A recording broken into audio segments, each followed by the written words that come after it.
Hello.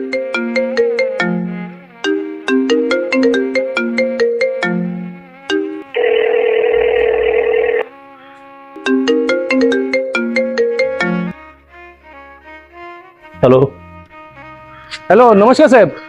हां नमस्कार, बोला. हा, मी तुम्हाला फोन केलेला ना. तुम्ही आता कुठे आहात? मी आता तुमच्या या बंगल्याच्या खाली आहे.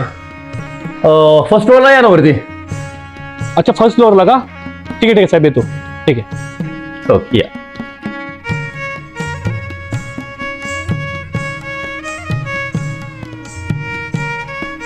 साहेब येऊ का? हां या. या बस. थँक्यू. बसा बसा, बोला. तुम्ही कॉल केलात का? हो काही काम होतं? हो साहेब, ते अरुण कुमार खड्डे तुम्हीच ना? हो मीच.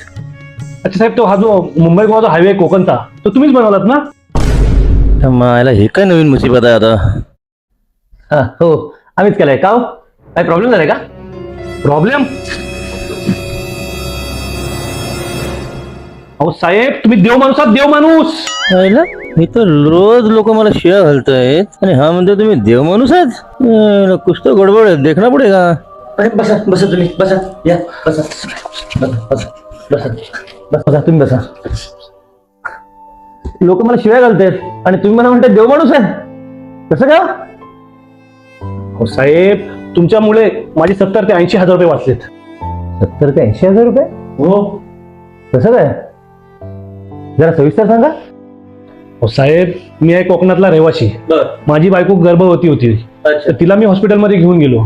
तर डॉक्टर बोलला की तुमच्या बायकोला जुली मुलं. अरे वा. तर तिची नॉर्मल डिलिव्हरी होऊ शकत नाही. तर तुम्ही आताच्या आता अर्जंटमध्ये हिला मुंबईला हलवा आणि सिझर करा. अरे बापरे. मग? अहो मग साहेब, मी इकडून तिकडून पैसे जमा करून तिला ॲम्ब्युलन्समध्ये टाकली आणि मुंबईला घेऊन जात होतो. अच्छा, मग पुढे काय आलं? अहो साहेब, मग मी कोलाडचा रस्ता सोडला आणि जे खड्डे चालू झाले ना, ॲम्ब्युलन्स मध्ये बायकोची डिलिव्हरी. पहिला मुलगा नागुडण्याला, दुसरा मुलगा वडखलला. Normal delivery. साहेब मिठाई घ्या तुम्ही देव माणूस. साहेब साहेब साहेब साहेब, तुम्ही देव माणूस. मांडला मांडला मांडला खेड मांडला